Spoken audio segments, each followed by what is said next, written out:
Liverpool Football Club are reportedly leading the race to sign Portuguese midfielder Renato Sanches this summer. There's a big take that we have to delve into in relation to the Brighton midfielder Bissouma. Arsenal have been the front runners for him for a long while, but could Liverpool be making a beeline for him this summer? What kind of problem could that cause for the Gooners? And finally, the last bit of transfer news we really want to delve into with some depth today is Emile Smith Rowe. We've been asking for a number of weeks now on the Football Terrace, why are Villa continuing to come back with 1, 2, and now a third bid? And according to the Football Insiders, that's because Villa have not been given a definitive no from Arsenal in their pursuit of the young attacking midfielder. We've got all that, plus a big England-Denmark preview and much, much more. Hit that like button, hit the share button. Here we go.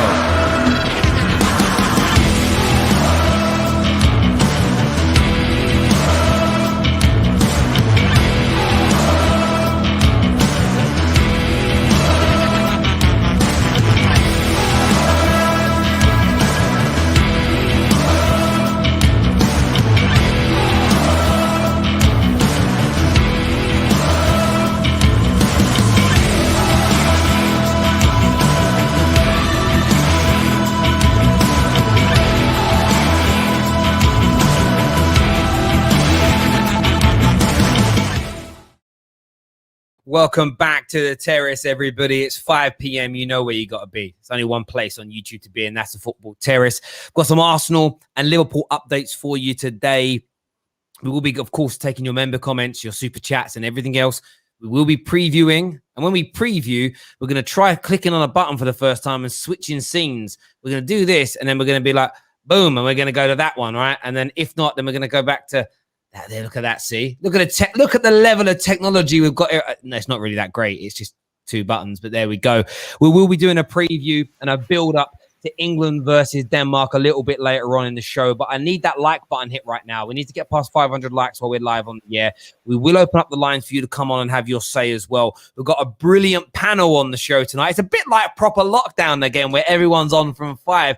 Got some wonderful people to chat to. Egal is here. He's in the house. He's ready to do his thing, looking slick. Baseball cap backwards like it's 1993. Speaking of 1993, that's when he was conceived, I think. Young Tom Little is in the house. Young man is here doing his thing. He doesn't look like he's in dorms now. He's back home. Mummy doing the ironing again. is back in the house. The hair looking different. The hair looking flat. But them arms, them guns are out. And when it comes to guns, no one shoots better from the hip than this man. Daniel's in the house with us right now. Him, he's Mike, he's Hoodie, and Joseph's amazing Technicolor Dreamcoat hanging behind him. Welcome back to the Terrace, gents. How are we all? Good. Very, very good. Good. Yeah, I'm good, man. The semi-finals are now upon us. There's lots to look forward to in the next few days. There's no doubt about it whatsoever. But we've got some transfers to delve into first of all. And I want to start with Liverpool because it's been sparse. You know, the conversation surrounding Liverpool and transfers has been very, very sparse indeed. Renato Sanches, reportedly Liverpool are leading the race to try and sign him. I want to go to Tom first on this one. Firstly, how good a signing do you think he would be for Jurgen Klopp and Liverpool this summer? It's a really tough one. I appreciate the talent he has. We saw it in the Euros. When he came into that Portugal midfield, he was so good. But my only issue is he is seen by many journalists as the Wijnaldum replacement.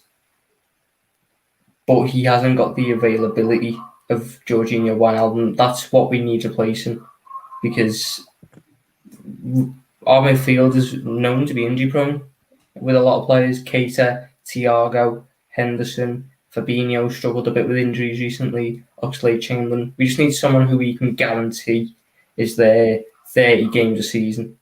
And I don't know whether Renato Sanches can bring that, but ability-wise, what a player. I hear you on that. I mean, prior to a rival here, Jem, when you look at Renato Sanches to Liverpool, we all know that there's a lot of business going on this summer from all clubs. it seems, Chelsea fans are probably panicking more than anyone else at the moment. What are we going to do? When you see Liverpool looking at Renato Sanches, is that the kind of signing that makes you fearful they could be back to their very best next year? Potentially. I'm not going to go over the top with Renato Sanches because we've seen what he can produce in the Premier League, and he has played here and he has flopped quite harshly. And I know people would say, yeah, it was Swansea, etc. But he didn't do too well. And look, he's a good player. If you look at his form at the moment and what he done in the Euros, it's very clear and evident that he's got abundance of ability. Whether or not he can come into a Liverpool team and do that. And continue that form is yet to be seen. But yeah, of course, it's a good signing for them. I just don't know whether he walks straight into the team or if they'd look to strengthen in that position with someone else, if that makes sense. Yeah, I hear you on that. How about yourself, Dan? I mean, he has struggled in the Premier League before. And for me, he might have done well in France. But he's done well at 2 Euros running. Is there a big risk here that Liverpool could sign a player that just is not Premier League quality? Yeah. Of course. I mean, any player you sign that's not played in the Premier League is a huge risk. We were interested in Haaland and we're almost like, yeah, it's a guaranteed showing that he's going to score the same amount of goals that he scored in the Bundesliga, in the Premier League. And obviously we have our opinions because he's different, kettle of fish and whatnot. But at the end of the day, he hasn't played a minute of Premier League football, so he's not Premier League proven. And we've seen a lot of players come to the Premier League and not perform, even top quality players not perform. So, yeah, it's always a risk. I think it's a good signing. I personally think it is. I think he's matured. I think you have to remember when he did come to the Premier League, it was at a time when he was trying to prove himself and trying to get back to where he was, and it just didn't work out. Playing for a team as well. I believe he was part of the team, the Swansea team that got relegated. I might be wrong with that, but he came at. It was just the wrong move for him. Then went to Bayern Munich as well. I think it was the wrong move again. And then just situations matter in football. Like that's one thing you have to understand. Where you find yourself, it always matters, and where you can build yourself back up. Like I remember Andre Silva, as young as he is, he went through a stretch where he wasn't really performing. Goes to the Bundesliga now, scores 30 goals in all comps or 40 goals in all comps, and then gets a move to Leipzig. So, yeah, man, I think Renato Sanches. It's hit or miss. I think he will be a quality player. I think he's matured enough to do well. So, yeah, man, good signing. Good signing if it happens. I hear you on that. Davey has joined us now, which is great to see. Egal, from your point of view, Renato Sanches is on the lips of a lot of Liverpool fans at the moment, trending all day. Another name trending across social media when it comes to transfers has been Bissouma. Now, Arsenal have been front runners in that for a long, long time. Are you fearful that they may not be going for Sanches and they may actually be looking at one of your number one targets in Bissouma? And are you fearful that Liverpool could come in and gazump you in that race? Okay, so first things first, when it comes to the whole Renato Sanches thing, I just want to tackle that first. I'm not particularly interested in Renato Sanches as our number one. Bissouma is our number one, in my opinion. But we have been looking at other options first. We were looking at Locatelli, which was never realistic. He's going to Juventus. We were looking at Camavinga. He looks like he's more likely going to go to a bigger club that has a better opportunity to win things right now, like a Manchester United or a PSG. So then we then have the fallback plan, which is Bissouma. Bissouma was always the fallback plan. Arsenal were looking at other options first, and this always seemed to be the fallback plan for us. And I'm very disappointed that we haven't gotten this deal done yet. But it looks like we still have a lot of time. We have negotiations done with Brighton in the past with Ben White. If that can get done over the line and we have all these other deals happening, I could see that domino falling. But I don't think it's going to be the transfer that gets done sooner than later. It's going to be done maybe later in the window. And he won't need to come in preseason and all that. He's already Premier League proven, so it will not hinder us too much if he does sign later than early. And when it comes to Liverpool have been linked to him, but it's been touted that Liverpool do not have the funds to get two big midfield signings this summer. So if they do get one of them, it'll be one or the other, not both. Yeah, it most certainly could end up being, as you say, one or the other. We throw that back to Tom for a moment. Who would you prefer? Renato Sanches, maybe more technical ability than Bissouma in many people's eyes, but Bissouma is Premier League proven. Which of the two would you prefer Jurgen Klopp to go after? You're on mute, brother. I'm going to go Bissouma purely because I've seen him more, and I know exactly what he brings.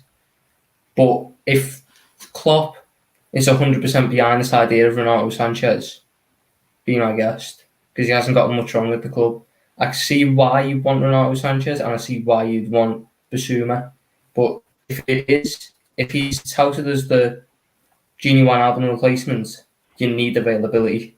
And I just don't know whether Renato Sanches can provide that availability to the same level Wijnaldum did. And I get that. I mean, Egal kind of dodged the question almost professionally that I posed to him. So I'll put it to you from a Liverpool perspective. If you go in for Bissouma, would you expect tough competition from Arsenal, or do you think you'll be able to blow them out the water with your offer to Bissouma, Champions League football, title contenders, recent Champions League champions? Or do you actually think Arsenal have done so much work on this deal already that it's almost impossible to take him away from the Emirates Stadium? I think if we came in, it would be back out in the open sort of area. But the one thing, if I was Bissouma, that I would pick Arsenal for over Liverpool is you're almost guaranteed to start every game. You're not guaranteed that at Liverpool. We've got a number of good midfielders who Jurgen Klopp prefers. Henderson, Fabinho, Thiago. You probably wouldn't break into that starting lineup just yet. He could break into it, but it's whether he's willing to wait and earn his chance when he could be given guaranteed starting alongside Thomas Partey at Arsenal from the get-go. So I hear you on that. David just joined us a little bit late. Of course, we spoke about Renato Sanches, big links to Liverpool, been trending all day. But Bissouma now is linked with the move to Liverpool as well. If you were sitting there, would you trust Jurgen Klopp's judgment when it comes to attacking midfielders, or would you go for a Premier League proven central midfielder in Bissouma? Which of the two do you think would be most beneficial to Liverpool next year? I'd say probably more an attacking midfielder, but I don't see Renato Sanches being that answer. More than anything, just the fact that he always gets injured, and Liverpool already are quite an injury-prone squad. But when I look at the player, like, he's very up and down. He's a situation kind of player. If he's in the right place at the right time, he'll do really well. But if anything's slightly off, then it all just seems to just go. So I mean, you can go. I don't really see a spot for Bissouma in Liverpool anyway. Like, I don't see it. He's going to be probably third choice for the position he actually plays. So I don't see that being useful for them either. But I mean, if they do go in for Bissouma, Bissouma's going to pick Liverpool over Arsenal any day of the week. So do you think it's that clear cut though that he would just pick Liverpool? That there's no way he would think actually Arsenal or game time, less pressure? I mean, if he wants game time, he should just stay at Brighton. To be honest, like, there's no need. If you want to make a step up in your career, you've got to really make that step. You can't just half-heart it and go Arsenal, because I know Arsenal are a bigger club, but like the gap isn't like right as of right now. The gap's not as big as people think it is between Brighton and Arsenal in terms of how good they actually play their football and what they do. But to Liverpool, but if he makes that step up to Liverpool, obviously it's that's an actual step where he goes. I'm sitting here, right? We're 13 minutes and 20 seconds in. We've not started this in a while, and I'm like, everyone's been so nice to each other's clubs, and then David just drops that. David, you do realize what you just said has no grounds in actual transfers. We're talking about human beings here who have their own emotions and their own thoughts. So at the end of the day, he has been touted as an Arsenal fan. He's been already spoken about what kind of shirt number he'd wear when he comes to a club. He's spoken to a club numerous times. We've done more background work than Liverpool. Liverpool have actually approached Bissouma numerous times and have told Bissouma and his team that they don't know if they can afford the price that Brighton are asking them to pay. So right now, I'm sitting back the way I'm sitting because I'm comfortable. I'm not worried about what Jadon Sancho's a Chelsea fan. I'm just waiting and seeing who we're going to get. It's Jadon Sancho as a Chelsea fan doesn't mean he went to United. Like, it doesn't really, the thing doesn't matter. When, again, this whole thing of, he loves Arsenal, this, that, and the other. When the contracts are in front of him and he's got the option of Champions League football or just the Emirates, he's picking Champions League football, okay? Quite simply. There's no, I don't see, every player, like every football player I would like to believe wants to be the best that they can or wants to play at least the highest level. And playing at Arsenal, you don't like that's not an option to play at the highest Do you know level. what I would say? Do you know what I would say though? One thing about Arsenal, which I think they do well every summer, is that they do manage to almost do the impossible in terms of the players that they get and convince to come to their club. Like you have to like just understand that Arsenal do have some sort of pool. As much as we want to banter them and that they do, like they managed to get Pepe. I do like it was a big deal. He was one of the best European players in terms of the season that he had. I remember when they got Özil, it wasn't really at a great, like it was a surprise. Aubameyang coming for me was a surprise. Partey coming was a surprise as well. But it's like it's whether or not Bissouma is the answer. Because in my opinion, Arsenal and Liverpool don't need Bissouma. I don't think that's what you need. Like both clubs need, and I just think that. Excuse me? I don't think you need Arsenal Bissouma. Arsenal don't need a midfielder when we have only Partey. Xhaka is gone. I didn't say you don't need a midfielder. I said you don't need a midfielder of the player profile of Bissouma. Daniel, when you're talking about other people's clubs, you need to understand the situation that the club is in. I didn't say you don't need a midfielder. Did you hear what I said? I said you don't need the midfield profile of Bissouma. Not that you don't need a midfielder. Yeah. Because Bissouma and Partey are very, very similar. Yeah, they're very, very similar. Dan, the only thing I'd say to what you incorrect statement. That's an incorrect statement. Incorrect. I'm sorry, because it's not. Bissouma sits where Partey is a box-to-box midfielder. I hate when people say box. He's not box-to-box. He's actually not a box-to-box. Like he actually is not a box-to-box midfielder. Like how many goals? Do you know a box-to-box midfielder is someone who is able to go the other way, so defend his box and defend his defense, but also be a threat in the box. Can you tell me that Partey is a threat in the box? The guy scored about one goal in his Atletico career. Okay, let me finish. Partey is one of the most progressive midfielders when it comes to dribbling outside of the midfield. When it comes to dribbling, only Kovacic and Thiago Alcantara are the top two, and then Partey's third. So Partey is in the same bracket as Thiago and Kovacic as a midfield. When it comes to dribbling from the midfield, yes, he is. I'm talking about midfield because you spoke about box to. No, but you're talking about player type.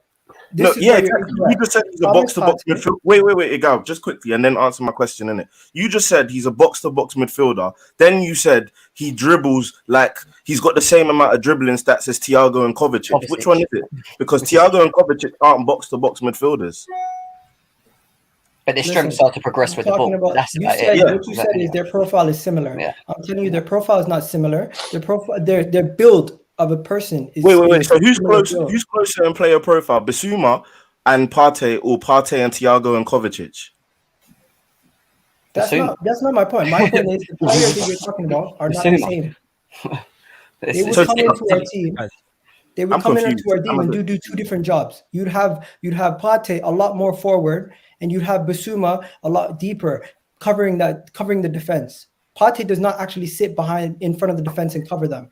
What he does is he takes the ball and progresses it with the rest of the team, where Bissouma will be the one sitting. We would have two different people in a pivot performing two different tasks. I feel like you're mixing them up. Okay, what we'll do, we'll put this question out to the audience. Your first big question of the show. We've put the poll up already. And the question is Partey a box-to-box midfielder? We're going to let the audience vote on that one. Let them have their say. Let them tell us what they're thinking and feeling. Make sure that like button has been hit, people. Let's get this past 500 while we're live on the air. A roundup on the first two big transfer stories so far today that we've delved into. Renato Sanches to Liverpool. According to reports out of France and out of Portugal, Liverpool are reportedly leading the race to try and sign the young Portuguese midfielder this summer. Bissouma, we know he's been heavily linked with Arsenal. Arsenal fan growing up by all accounts. Liverpool are now seemingly interested in him. I do want your thoughts and your feelings as to whether or not you believe Liverpool can take him away from Arsenal. Is he indeed what Liverpool even need? Maybe he's even what Arsenal need. Give us your views. Give us your opinions. We are going to stick with Arsenal because there is another deal which keeps rearing its head. And I've been asking about this deal for a while because I find it confusing. And I don't mean that with any disrespect. Two bids have already been submitted by Aston Villa for Emile Smith Rowe. Both bids were turned down for Emile Smith Rowe. So you think, hang on a minute, new deal on the way, new deal guaranteed. That's what we're being told. Why are they now coming back with a third bid? The one question the one thing no one's been able to itch for me has been the why. Why there is this encouragement from Aston Villa that they can pull this deal off. Now, I read an article today in the Football Insider by Wayne Varzi, and he spoke about he says in his article that he spoke to a source of his at Aston Villa Football Club who said that the reason that they're still interested, the reason that they're still pursuing this deal, the reason that they're still looking to submit a third bid is that Arsenal have not given a definitive no in their terms of their pursuits. The responses have been more, that isn't enough money for Emile Smith Rowe, as opposed to categorically, we are not going to sell him. It's an interesting story. There could be an element of confirmation bias in there for me because I've been looking for an answer. And a lot of the answers I've got have been a little bit, there's been a lot around the Arsenal board are leaking this news so that when we announce he's signing, it makes a bigger splash. Egal said yesterday he thinks it's all just being delayed so that the new deal will be signed with the new kit. I understand all these things are kind of theories that are being put out there. This one just sounds the most likely to me, and maybe that's because I want it to be the most likely. I'm not too sure. I want to throw that out to the panel here and to you, the audience, as well. 2 deals rejected. They're coming back for a third deal, and reportedly it's because there's not been a definitive no. I want to throw this one straight away to Egal. Of course, you're a Gooner. What's your take on this news this afternoon? Okay, so Terry, I'm looking at it this way. We're going to have Tavares announced sometime this coming week, and I think Smith Rowe's new contract will be announced also. When it comes down to it, he said it out of his own mouth numerous times. He grew up in the academy, grew up from when he was even younger than under 8s. I think he was playing for Arsenal. There's no way that he's going to be changing allegiances to Aston Villa. We, as a club, we're not going to be selling one of our only central attacking midfielders right now before we even buy another one. There's just so many things that say this is not going to ever happen. Arsenal, even if they blew us out the water and gave us a ridiculous offer that we would not be able to refuse, I feel like we would not be in the position to accept it due to the fact that we would not be able to replace a youngster with that much potential to grow. And I'm not even going to bother myself too much, Terry. I genuinely feel like the new deal is pending, and this is going to be all taken away and forgotten about by the end of the window. So you are categorically 110% sure that he is going to remain an Arsenal player, point blank. 100%. So Tavares is going to be announced. His new deal is going to be announced. Lokonga's deal is going to be announced. Ben White's deal is going to be announced. Those are the 4 things that I can guarantee you by the end of the month. Okay. And you could absolutely be right. And there's no doubt about it in my mind that you could be right. I know that the likes of Fabrizio have said a new deal is incoming as an example. I'm just still intrigued as to why there's a third bid and a third official bid as well. These are not sort of, listen to what Dean Jones said earlier. I was so glad when he said this live on the air that most transfers are dozens and dozens of informal talks. And when things are all lined up in a row, a formal bid or a formal offer is made. This is the third formal offer on the bounce happening. It just, something's, I don't know why. You know when something's, oh, you know when, what's the phrase? Like you know when you start, you know, you might be dating a guy or you might be dating a girl and you first start seeing them and they say or do something and you get a little whoop in your head and a red flag goes off. You get that noise from Metal Gear Solid in your head and a red flag goes off. I don't know why I keep getting this with this. Tom, I'd love your view on this. Why do you think Villa are continuing to pursue Emile Smith Rowe? The talent, you know, we can clearly see he's a talented kid, and I think Villa are really going all into to try and get European football this season in my eyes, to try and keep their best players. There's a lot of interest in them around not only the top clubs in England, but there's probably some big clubs in Europe that are looking around Villa. They've got a good squad. So I think they're really trying to go in hard this summer on making sure they can really challenge for some European football next season, to try and persuade the likes of Ollie Watkins, John McGinn, maybe even Jack Grealish to stay and back the project at Villa. And Emile Smith Rowe would just be another great attacking asset to that Villa team. And I could see Arsenal selling. That they've clearly, Maddison has been a name that's been touted around Arsenal from certain people. He's clearly someone that many people in the Arsenal hierarchy like. If selling Smith Rowe could help get that deal along the line, I could well see them doing it. Because Arsenal like the big names. Arsenal like the shirt sales. And Maddison brings them in more than Smith Rowe does. David, what's your take on that? I mean, they have inquired about Maddison. They've inquired about Raheem Sterling. They've inquired about Riyad Mahrez. Could it take the sale of an Emile? Could you see Arsenal selling Smith Rowe to fund Maddison, as Tom suggested? I mean, I said it yesterday, I don't think he's even worth 30 mil. So if they get 40 mil for him, I'd snap your hand off it, and I'll go and get James Maddison. 100%. I think Maddison is so good. Like, it's so good. That would be a massive upgrade on Arsenal's current squad. But I mean, I personally don't see why Arsenal would sell, because he's one of their like best players. But I don't know. Why is it so difficult to just offer a player a contract and him say yes? He's not on England duty. He's not got internationals going on right now. So there's no blockage there going on. So why that contract hasn't been signed yet, I don't know. Like, even if it was, he'll sign it and then we'll announce it with the other things. But then you would hear from a journalist somewhere saying, "Oh, it's been signed. It's just waiting to be announced." But that hasn't even come out yet. And again, with the whole Chelsea got offered, 70 mil for Hudson-Odoi by Bayern Munich, and they outright said no, he's not getting sold last summer. This summer it might be a bit different, but last summer it was a no. So Bayern didn't even bother coming back with an improved offer. Whereas Arsenal, it's like, no, but if you offer more money, we might consider. That tells me it's not completely 100% done. But 35 mil for Smith Rowe, I take it and run. And you bring up a point there. I want to throw that to Daniel. Now, Daniel, if you're a writer, you work for publications. I'm not going to announce what you told us privately the other day. I know you've got some big stuff coming after a big sporting event that's coming up very, very soon, not being the Euros. So you're aware of this.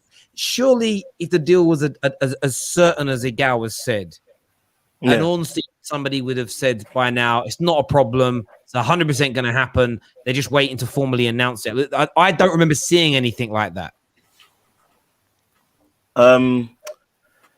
It's a weird one, because Emile Smith Rowe, I think, is someone who Arsenal have in their plans. I don't think they expected this bid. Like, it's one of them bids where it's just like I think it's a bit out of the blue as well, because I didn't expect it. I don't think a lot of people would have expected it.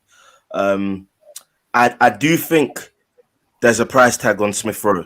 Like he's not an untouchable in the Arsenal team. I think Egal can also agree with that. If the money comes in, with the right amount of, like, I personally think if Arsenal receive 40 million for Emile Smith Rowe, they're not rejecting that. Like, there's just no way in hell, and I'll be very, very surprised if they do, because you can reinvest that 40 million in very, very good deals. Then again, I'm not the Arsenal fan, because Egal's more confident and he's like, he hears things, he knows things and whatnot. But like, I just look at things like, you can get 40 million for Emile Smith Rowe and you're rejecting that. I don't know. Especially, like, look, I'm not comparing their abilities, but you got 40 million for Iwobi, and like, you snapped your hand off for that deal. Like, Emile Smith Rowe is another young talent who, if you get 40 million for, I think you have to be taking it. Like, because in the pecking order, if I redirect the question to you, if you look at the youngsters in your team, so the Willocks, the Nelsons, the Smith Rowes, the Sakas, wouldn't you say that out of all those youngsters, the only untouchable is Saka? I feel like if this was Saka we were talking about, yeah, there's no way in hell you sell him under any circumstances. But do you think Smith Rowe falls under that same Saka category? Yes, because if you look at our team, our turnaround started when we got Smith Rowe into the team, and we actually created balance because we had Smith Rowe available. Before Smith Rowe, we had no number 10. And then when we got Odegaard also in the summer, it made sense. But you don't create another problem by selling a player and then having to go fill a position that you already had to fill in the first place. It makes no sense. I get you guys, what you guys are saying, Arsenal might sell, but Arsenal is not in a position where they need to sell the player. He is not forcing the move. He's not wanting to leave. He does not have any other actual footballing reason to go to Aston Villa. Aston Villa can bid as many times as they want. Arsenal does not have to sell. Arsenal in a position of strength. The player still has 2 years left in his contract. So at this point, it's not like his contract's up next summer. It's not, guys. He has 2 years left. So let's not get ourselves all crazy. He's going to sign a new deal. He said it even in an interview recently that Arsenal playing for the first team is his dream, and he's not just going to give that up to go to Aston Villa when he doesn't have to. He's getting first team opportunities at Arsenal right now. I hear what you're saying in that, and I don't actually disagree with it. And a lot of people are quoting Fabrizio. So I've just gone and found 2 separate quotes from Fabrizio in the space of, one was on the 29th of June, one was on the 30th of June. I'll give you the one on the 30th of June first. He said that Aston Villa are trying for Emile Smith Rowe, but the player wants to stay at Arsenal and the contract offer is on the table. He's very close to signing it. That was on the 30th of June. So that's only a week ago. Well, I don't disagree. The day before that, he said, so from Emile Smith Rowe said he wants to stay many times. He said that he is living his dream playing for Arsenal. He wants to stay and Arsenal are happy with him. So if someone wants to break the verbal agreement between Smith Rowe and Arsenal, they need to break the bank. That comment there, that needing to break the bank, is I think what the David's alluding to. £40 million might be a sum where Arsenal Football Club say, I know we want to keep him, but we could use that to go and sign James Maddison, who we see as a better player and a better prospect, someone who's a bit more here and now. That's the element to me. That's why I also don't think this is about Emile Smith Rowe turning his head so much. I don't think it's about Emile Smith Rowe preferring Aston Villa to Arsenal. That's how a lot of people are selling it.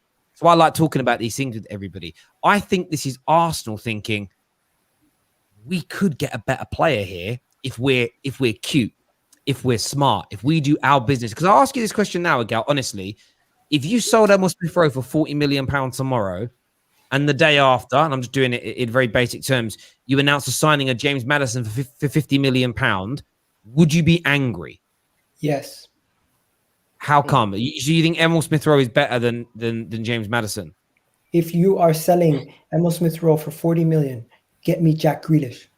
None of this Maddison talk. None of it. No, but okay, you're missing something. Jack Grealish doesn't want to join Arsenal. Hey, Maddison does. Hey, my thing is, if you're going to sell a youngster and you're going to create a problem because you only have one player in that position, you get the best fit. And Maddison, in my opinion, is a great player. Coming into Arsenal, he'd do a great job. But I want him and Smith Rowe as the options. I don't want to create another problem because then we still need to replace the Maddison. If we're going to have Maddison, we still need to get another player to play behind him or to play versatile positions, play on the left sometimes, play in the 10 sometimes. We are creating more issues for ourselves, Terry, in the long run if we get rid of Smith Rowe, even for 40 million. To me, Smith Rowe, currently, he's priceless. He's priceless because in the future we have an academy problem where we don't have enough quality players that are homegrown in Arsenal's team. With Smith Rowe, he's a homegrown talent that in the future he will be part of the quota, and that would help us in the long run so we can get more foreign players. If we get Maddison in, that also helps us because he's another homegrown player. But we are then replacing one with another. Why create more issues for yourself? Keep what you have and still purchase more. Listen, I understand your take on him being priceless. I as an Arsenal fan, I get it. I do get it.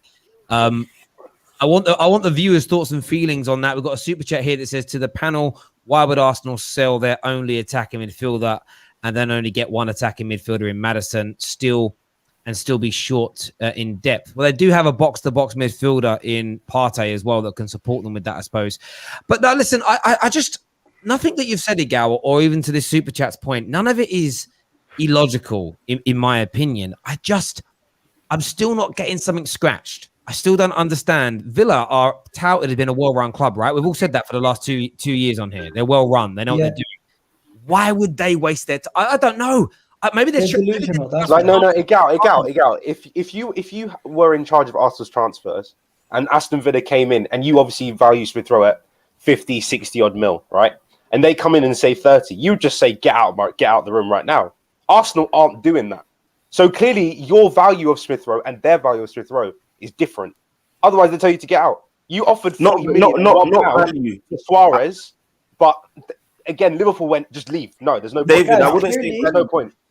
Clearly, we're not a well-run club because we sold our best goalkeeper to them last season, and now we're trying to get a new goalkeeper for around the same price. It makes no sense. Or maybe from Arsenal's perspective, it's more of a board feeling. Like, what is it? What if keeping? I get what Egal's saying about him staying, but that's long-term progression. What Arsenal might want this season to get themselves up the blimmin' table is to sign quality players in quality positions. So what if the Arsenal board are actually thinking to themselves, if 40 million comes in and we can sell him and bring in a Maddison, okay, we might only have one individual to play that position, but you forget you've got someone like Saka that's versatile to be able to play in a number of positions anyway. And you can still go and buy another individual from Europe that can potentially play in that position behind him as well. So maybe they're thinking in terms of the progression aspect, we want things now. Maybe they've got the Chelsea. No, I get that point. We have such a large hole we have such a large gaping hole in our budget right now from so many guys being their contracts being ripped up in mid-season, that we have so much available room to add players without having to sell them because of our salary being so available. We don't have to worry about that issue.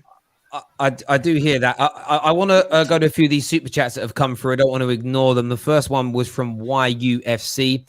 He says, Emile Smith Rowe is a Villa player, in my opinion. No club bids for a player for no reason. Arsenal don't care about youth anymore. This isn't Arsene Wenger's Arsenal anymore. That is what YUFC believes. Paul N. Sorry, I couldn't put it up. It had already gone off of the StreamYard link before I could put it up. Do you know what? I always know when... Actually, I don't know why that happens. I don't like it when it shifts the video up, when it comments. And I turn it on all the time, and StreamYard always turns it back off. But Paul says, we should be buying someone to compete with Emile Smith Rowe, not to replace him. But I won't rule out this club selling him.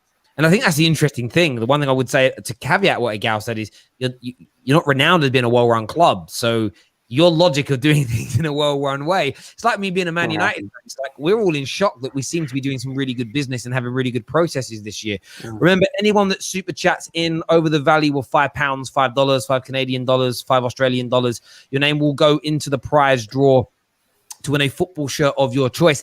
The Lederhosen haven't arrived yet, so it's been delayed by a day. Amazon being late with the delivery is a madness to me. They should be here tomorrow. So before the England game, if they're here, I'll be putting on my Lederhosen. I'll be doing the John Barnes wrap, as we all said, and doing the prize draw at the same time for June. Grable says half of Chelsea's academy must be priceless. Wrote is okay. Tammy Abraham priceless. Can you imagine? Super chat here says, what makes you guys think Emile Smith Rowe is not a quality player to take the team forward this season? He clearly has shown his potential to be in the first team. I don't think anybody said that Emile Smith Rowe is a bad player. He's not bad, but he's not as good as Arsenal fans make it out to. Bro, Emile Smith Rowe doesn't start for any team. He's replaceable. He's replaceable. Let's be honest, and that's my point. Like, my problem is the fact that, not that, of course, we're not saying that it's Egal. Like, Egal's not like Arsenal. He's just giving his thoughts on that. But my problem or issue is that, Egal, you think you're leaning towards the side that ESR is priceless. Like, fam, if a team came in, and I'm like, sorry to say this might hurt a couple Chelsea fans, but if a team came in to bid 50 to 60 million for Billy Gilmour, Chelsea will consider that bid. Like, there's no way on earth you will not consider that bid, regardless of how you view him and how good you think he is. The fact that he's a young player and the team is considering him at that price, they will consider it. It's just that the Hudson-Odoi bid, for example, 80 million. Hudson-Odoi was viewed differently by the Chelsea board. They thought he was going to be a player to start, a great player for the club, da-di-da-di-da. So it's just seemed different. ESR is just not on those same levels, in my opinion, as the Hudson-Odois in terms of the talent that is viewed. So I just think if Villa bid 50 million, you have to consider that bid. Like, you have to. Yeah, it depends how high the bid goes. I've always had this belief in this world that everything is for sale at the right price, and it remains to be seen how high Villa are willing to go. Maybe this is what Arsenal are looking at. Listen, let's just keep Villa interested. If they do sell Jack Grealish for 80, 90 million, we know they've got even more money. Who knows? Listen, we put another poll up, ladies and gentlemen. Will Emile Smith Rowe be an Arsenal player? Actually, no, that's not what it is. Will Emile Smith Rowe leave Arsenal this summer? Currently, 61% of the vote are saying no. If you can't see that voting option, you might need to refresh your stream or whatever it is. But make sure that like button is being hit for us right now. Let's get this past 500 likes while we're live on the air, people. Jayling's fam here has got a question for Egal. He says, Egal, why do you think Grealish would want Arsenal? It's not about why would Grealish want Arsenal. It's if we're going to sell a player like Smith Rowe for 40 million and we're going to be getting in a replacement of quality, I think we should spend the extra money to be at 60 million to go get a Grealish. Doesn't mean he's going to come. Just like Aston Villa bidding for Smith Rowe doesn't mean he's going to come. We should at least submit a bid and test them. Well, I think it all depends, Egal, who bids for him. And the thing with Arsenal, if you look at the players that they've brought in the past, the Aubameyangs and the other, there's not really been Partey, for example. There's not really been much competition. And where I think Arsenal get caught is if they're up against another big club that are willing to put the money forward. Do you know what I mean? So I feel like Arsenal are not well equipped or don't want to entertain in many ways. A bit of a battle with other clubs for a player, especially if it's like a money war. So that's not true because we've beaten anytime we get into a battle with a team from Italy or France or even Spain, we tend to beat them. As long as it's not Juventus, Give me an example, Madrid, we tend to beat them. Give me an example. For example, Torreira, we were in battle with Napoli. Kieran Tierney, we were battling with Napoli was also interested in him. When it comes to I could probably name a couple more players, but those are two specific situations where Napoli were interested in our player. They were also bidding for said player, and we got both of them. So there you go. Okay, fair enough. There we go. Listen, ladies and gentlemen, we can still talk transfer news. We are gonna let you guys have more of a say a little bit later on in the show. Of course, the first semi-final tonight between Italy and Spain kicks off, and I'm really looking forward to tonight's final more than England's because there's zero pressure. It's just enjoy the football, have a good time, see what happens. We are going to shift and have a chat now about. We'll touch on that game a little bit, but we are going to have a big chat now about England and, of course, England's chances moving forward. Little scene switch. Like that, see that there now we're in Euro mode now. And we're going to be talking about England's opportunity and England's chances, of course, in this semi-final. For me, one of the biggest 4 or 5 games since 1966 that this club has been in. It's the fourth semi-final since 1990. Can England make it through to the final is the big question on everybody's lips here. I think everyone's excited. I don't know why I feel more pressure than ever before because it's arguably the easiest team we've had in a semi-final in my lifetime. But you can't sleep on a team like Denmark. They've been so good. I want to go to Tom first of all. What's your head saying right now about this big gargantuan game for England tomorrow night? My head's saying a lot of things. Denmark scare me. Denmark have played a lot on emotion this tournament. Obviously, after the awful thing with Christian Eriksen, they played a lot on emotion. And I feel anyone that's not from England wants Denmark to win. I think that's very clear. People want that happy story for Denmark to go on and win it after what happened. But I feel like in a weird sort of way, that could be played against them because they've been playing so much on emotion, so very high intensity because of it. If a team was to go against them and just kill the game off inside, like after 20 minutes, just slow it down, you might see tiredness coming into that Denmark team because it's been a very taxing tournament for them with everything that's went on. So that's the only thing that I could see happening, but it should be a very good game. I just hope Southgate, he's done a lot right this tournament. I hope he carries on doing everything right and picks his best team and doesn't go off what the media want. You're the manager at the end of the day. Do what you do. Yeah, no, I totally get that. I mean, Daniel, how about yourself? I mean, you started off this tournament really kind of sort of down in the dumps about England and no chance. And it's sort of grown to this point now where most of us didn't expect us to be.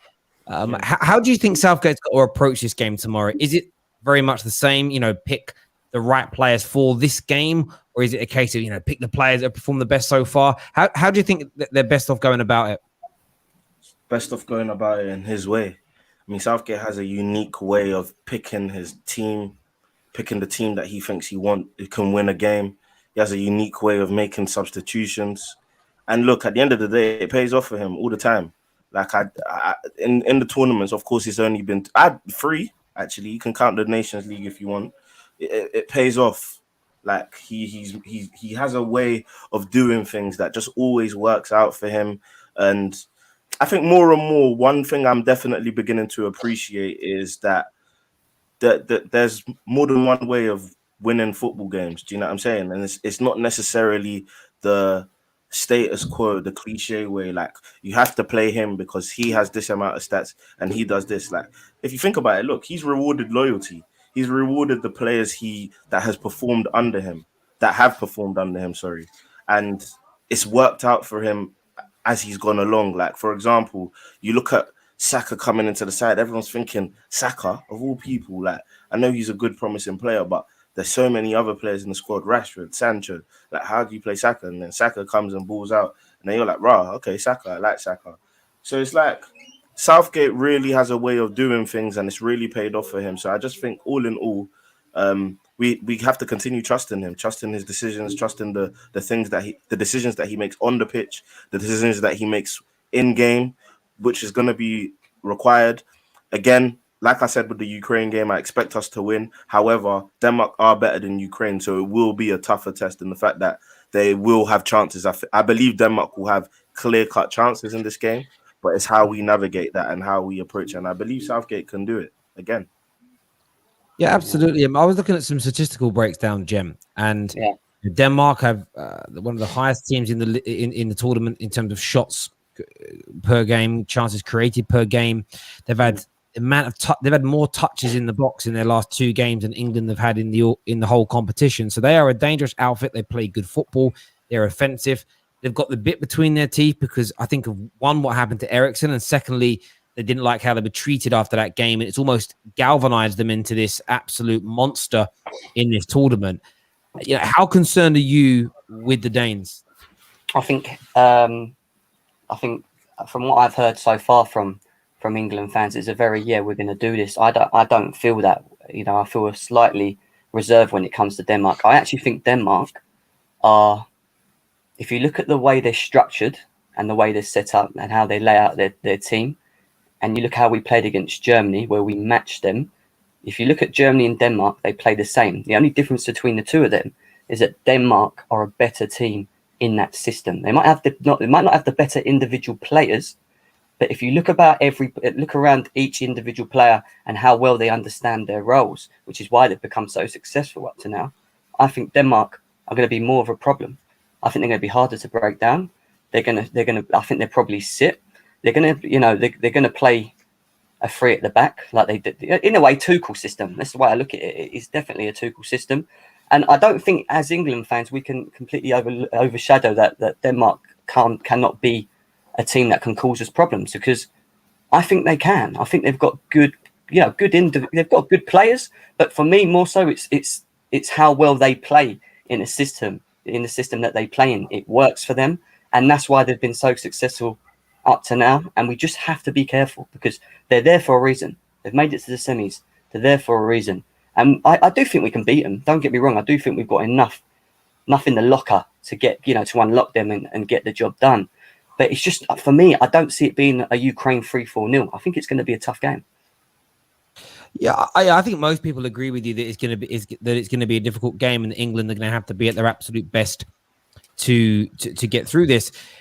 It is the second semi-final, though, with two tournaments running now, and you can, I suppose, talk about the semi-final of the Nations League as well. What lessons do you think, David, England have or will have to learn from those two semi-final defeats to be victorious tomorrow night? Don't rush everything. It's probably a good one. Don't like the pressure. Don't let the pressure get to you. Because if we go ahead like we did against Croatia, and you got 30 minutes left, it's a more like, let's manage the game now rather than let's try and go forward and try and really batter this team. Let's just let's manage the game really well. And then if we go behind, it's let's not get in our heads about this. We know we can score goals, so let's go out and score some more goals. It's that simple. I think, again, I am not disrespecting Denmark. They are a very, very, very good team, and they've got to a semi-final, so they're obviously not bad. However, I do think England just do have more quality than them, so it shouldn't be that much of a problem. Like, they are missing their best player. They're creating a lot of chances, but their main creator is not there. They've had to change the system up and go 3-4-3. I think player for player, we're a better team than them overall, and it's just focus and do what England do best, which is be defensively resolute and make sure you score the chances that you make. It's that simple. You do that in every football game, you're going to win. So as long as England do that tomorrow, then they should win.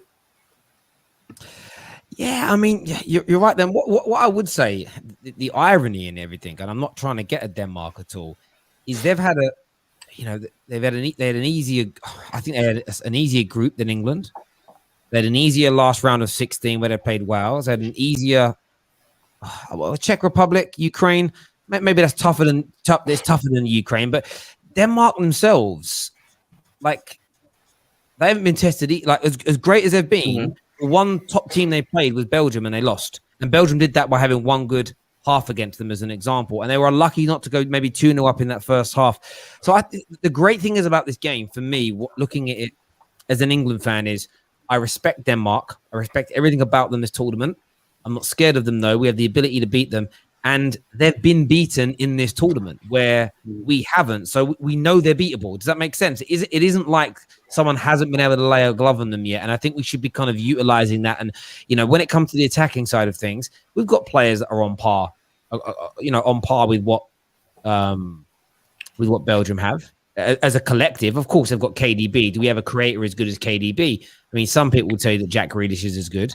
That needs to be proven for me at the highest level. But I think we need to go out there and do that. When you look at this, Egal, it's looking as a neutral to the whole of this sort of the whole semi-final thing. How do you see the game playing out? I think it's going to be a situation where England get ahead and they play pragmatic, and then you're going to see Denmark open up. And then England are going to catch them again on the break, and it's going to be a situation where after you get a 2-goal lead against Denmark, it's going to be hard for them to come back, and you're just going to see Southgate shut up shop. That's what I feel like is going to happen. I feel like it's going to be another one of those games where you shut up shop for the last 30 minutes, don't concede, and that's where you're focused on because you already have a 2-goal lead comfortably going into the last 30 minutes. You know what? I think what's impressed me the most with England, just smiling after hearing that. From what I've seen up to now is the pressing element, and I think tomorrow the one thing that I think we've got to do very well is pressing them higher, winning the ball up higher, and we're winning the ball in the right areas, and we're not getting caught behind as well. And it just shows that they're all all understanding what it is Southgate's requiring them to do before they go on that pitch. And the same performance as they put in against Ukraine, for me, the same lineup as well, is what I want to see tomorrow. You're on mute, Dan. I think it's an interesting one to say same lineup. We haven't named the same lineup in any game running yet. No. I doubt that's going to happen tomorrow as well. I expect to see Sancho out the team, no matter how well he played.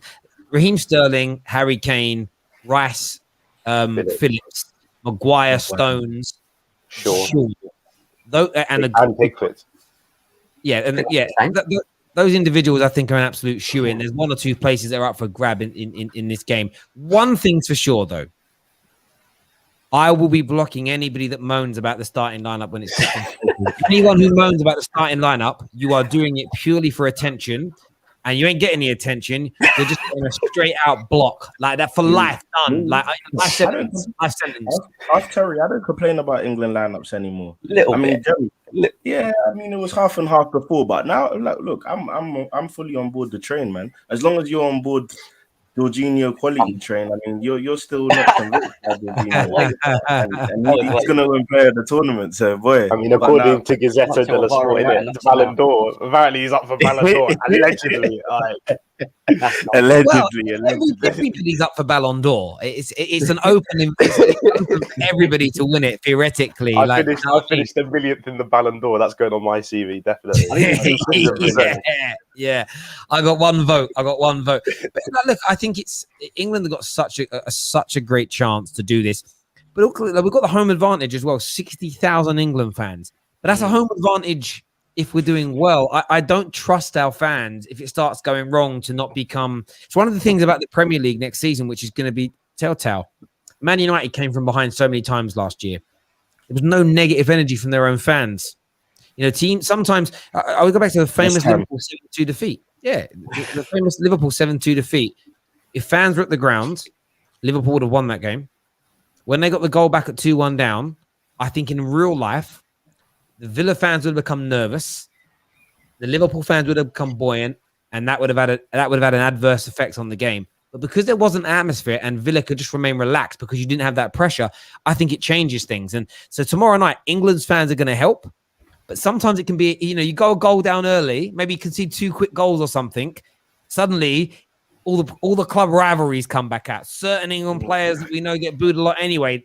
The abuse comes out. That's the worry about being the home team in this. If it starts going wrong, we know what England fans are like. And it's, I've been at England games where I've stood around people. There's a guy 2 rows this way from me. Every time Gary Neville touched the ball, he was a mank this and a mank that. There's a guy a row or 2 further this way, a little further down. Every time Gerrard touched the ball, he was a scouse this and a scouse that. And I'm sitting there thinking, and England were bad at this point. We'd only just, it was one of the first games after not qualifying for the Euros, right? So fans were angry. But still, it's like, just one of the reasons I stopped going for many years, I was like, I ain't about this. Like, I can drop my club rivalry for my nation, because why would you spend your money to come here and moan? Like, it's crazy. But that was also Man United was successful back then, so I learned that moaning as a fan is quite normal if the team doesn't do very, very well. What do you do, Terry? What are you talking about? You're not used to it. Come on, mate. It's true. I want predictions though now. Tom, what's going to happen for England tomorrow night? Give me your thoughts, mate. I'm going to go a bit out there. I'm going to go 3-0 England. I think we have a really good start to the game. Maybe nick 1 or 2 goals early on, and then sustain a lot of pressure. I think we'll go back to the 5-back.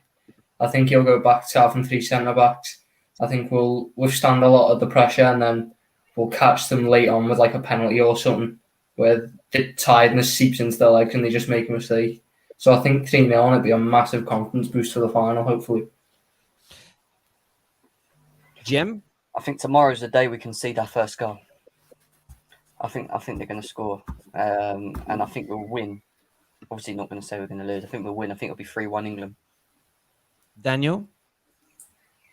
I said 3-1. Okay, 3-1. Yeah, 3-1. Egal? I'm going to go 3-0 for you guys. David? I'm going 3-1 as well. Okay. I'm going 1-1 at full time, 2-1 to England after extra time. Won't go to penalties, but I predicted being a little bit closer than that. A lot of the comments coming in here. Kevin says me too, 3-0. VK Dean says 2-1. A lot of 5 at the back. People saying 5 at the back. Do you know what I love about the 5 at the back thing? It's like, you're German, bruv. You man did that. What are you talking about, bruv? Do you know what I mean? Like, you man had 5 at the back. What are you saying? I swear you want a World Cup doing that. Maybe not. Maybe I'm making that up. Comment here from Twitch from Big Yards 88 says 2-1 to Denmark. Dark Angel says England in extra time. Egal curse. No, Egal tax has been applied now, ladies and gentlemen. If England lose, Egal just going to be, he'll be happy with himself mainly.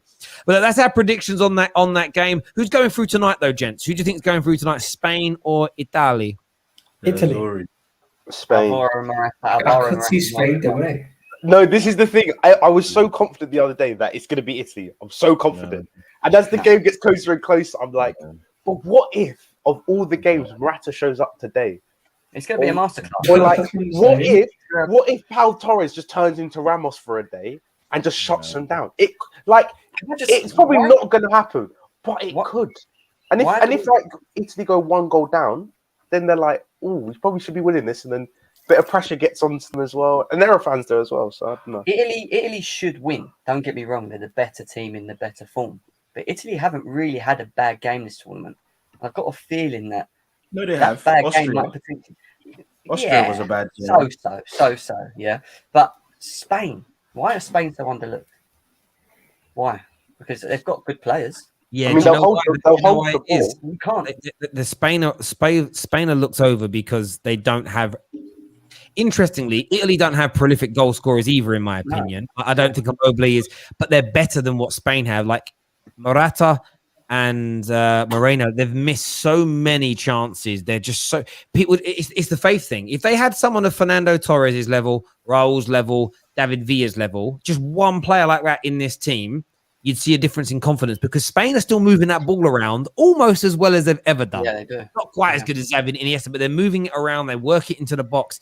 But it's having those gunmen up top that are going to finish those chances. So from my point of view, it's I can't look beyond Italy, but this tournament has sent some shocks going through us. And I'm telling you now, if Spain were to make it into the final, you would see Denmark and England as nations be very, very happy with that result. There's no doubt. But I think Italy will do it.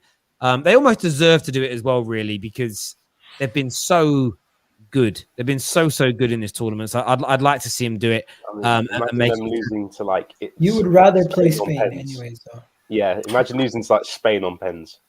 Like, yeah, I mean, the thing is, there's a part of me that would like to play Spain, but then it's like the dominant. I feel like with Italy, they would attack England, and I want no one's really attacked us a lot in this tournament. Like even Germany, they didn't go for us because they were worried about what we could do on that counter attack, and I think the Italians would. I think they play one way right now, and it's sort of like it's almost Pep-esque in terms of we play this way, this is what we do, and we're just going to beat you.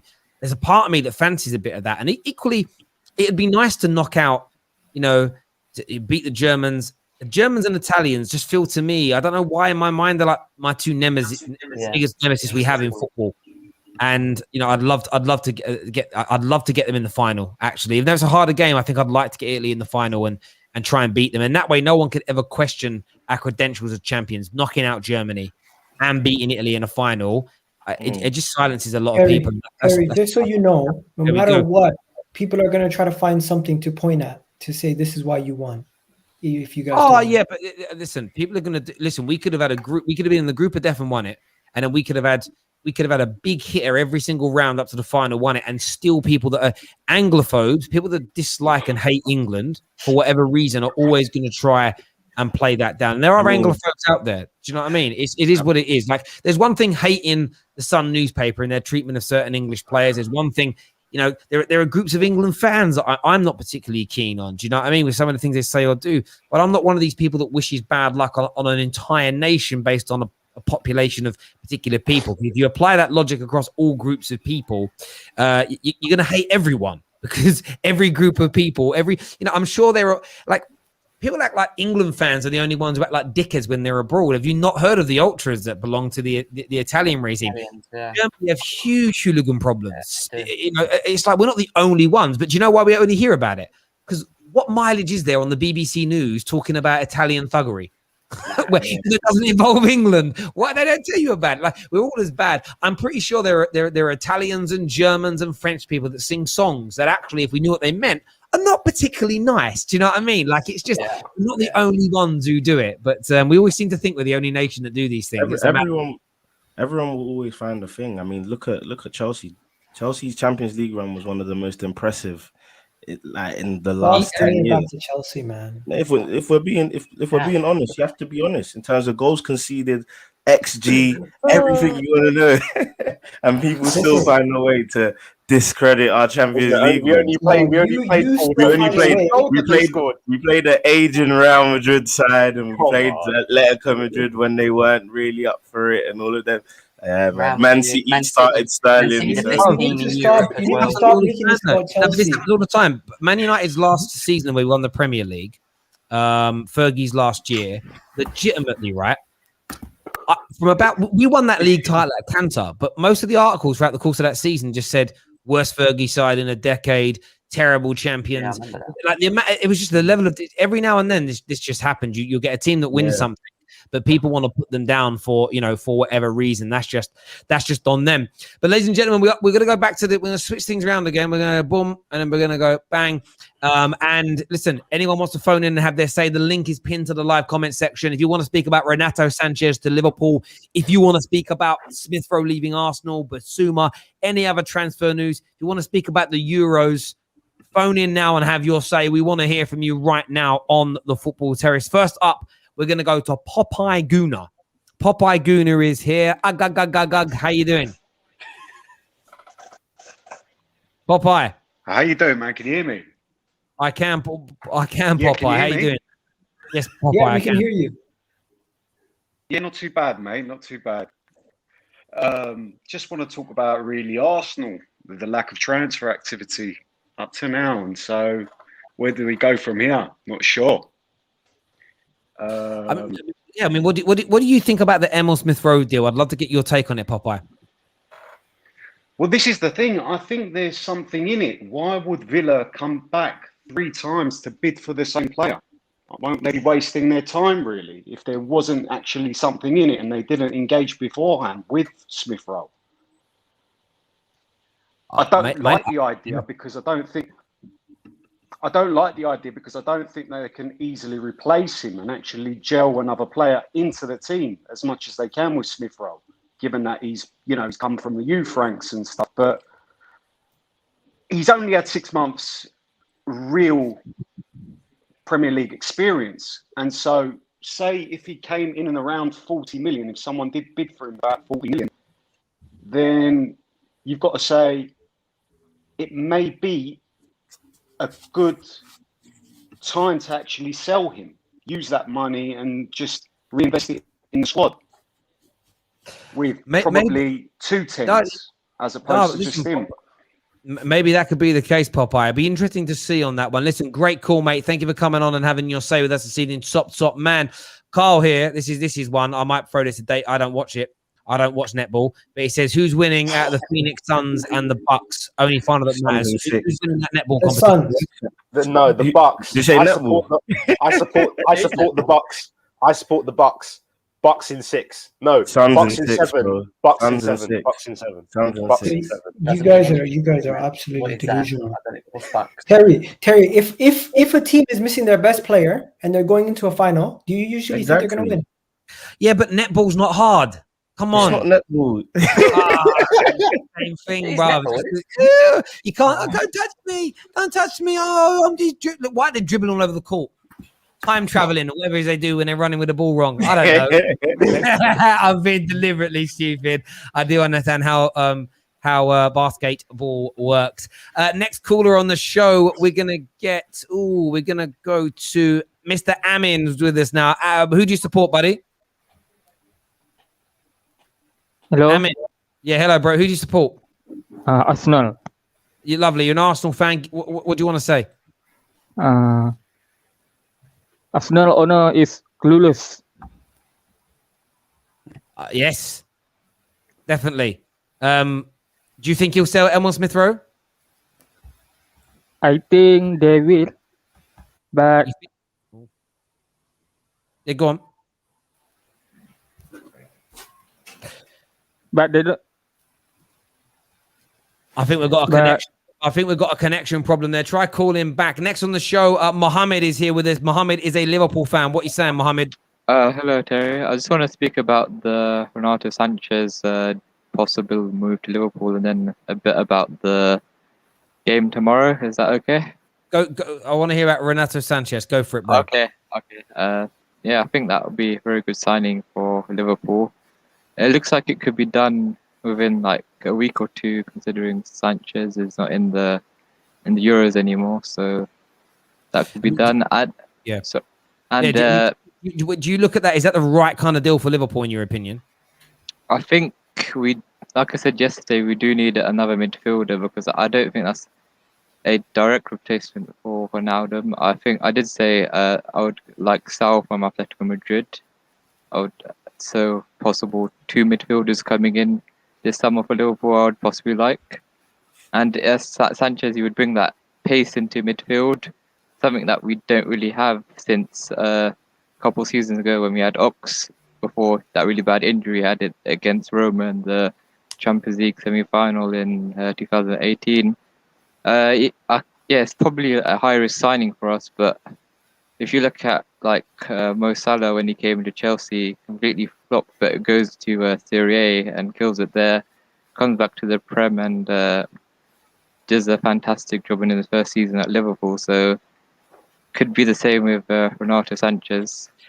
Could be. It could be. It's just a very risky signing indeed. Mohammed, thank you very much for having your say, buddy. Really appreciate that, my guy. One of the final callers we're going to have on.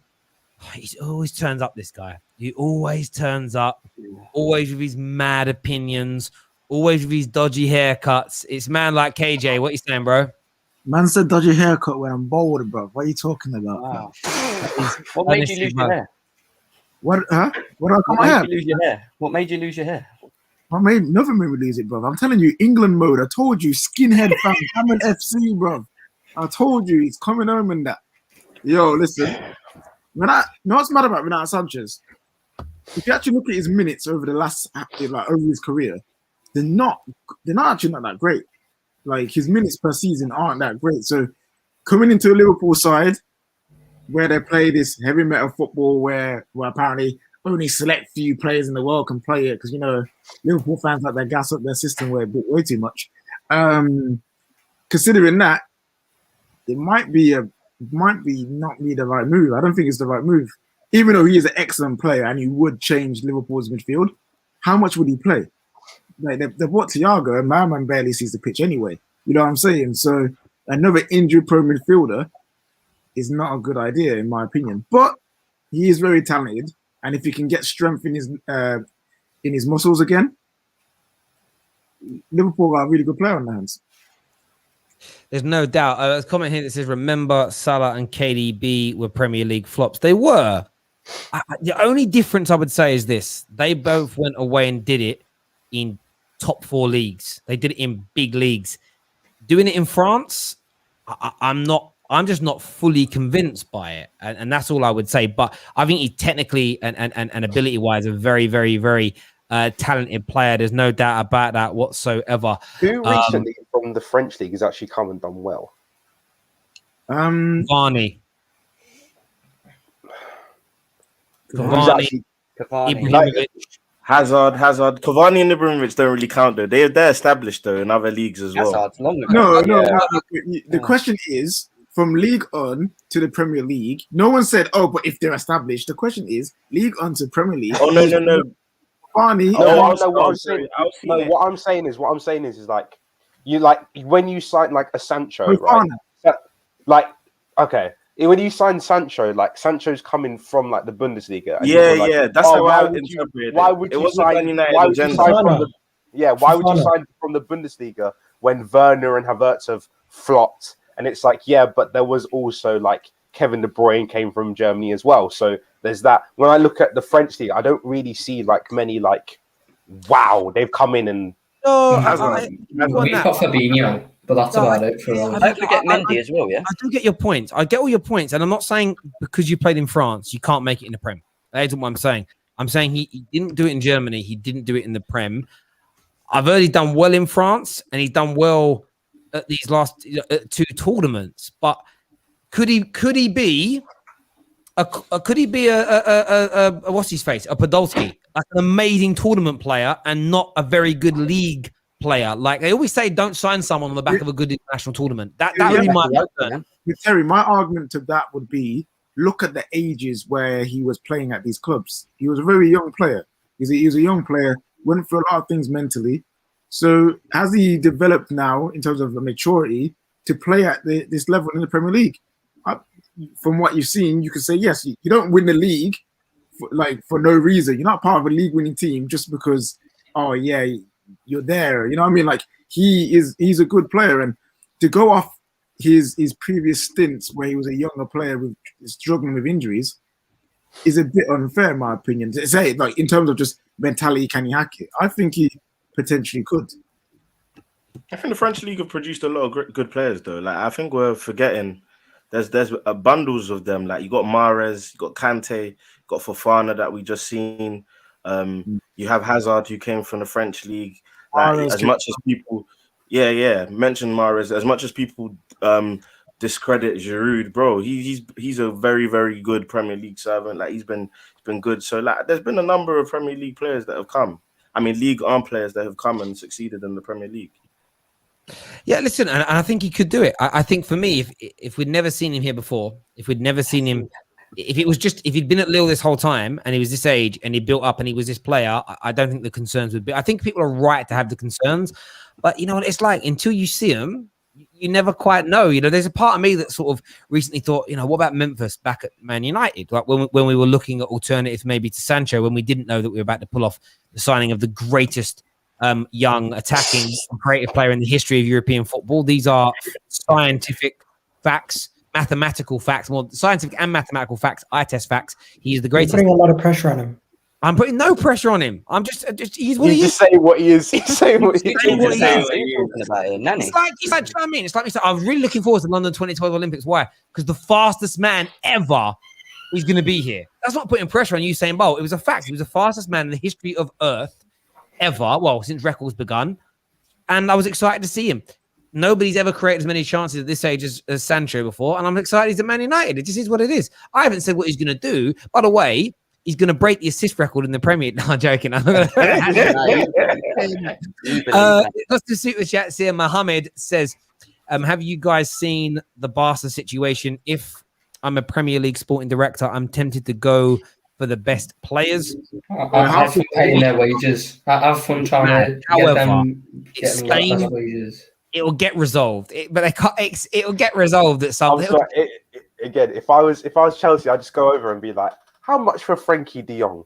Just how much ballpark we talking? How much for a Griezmann? Because we kind of need that. We need that filling. They offered him on loan.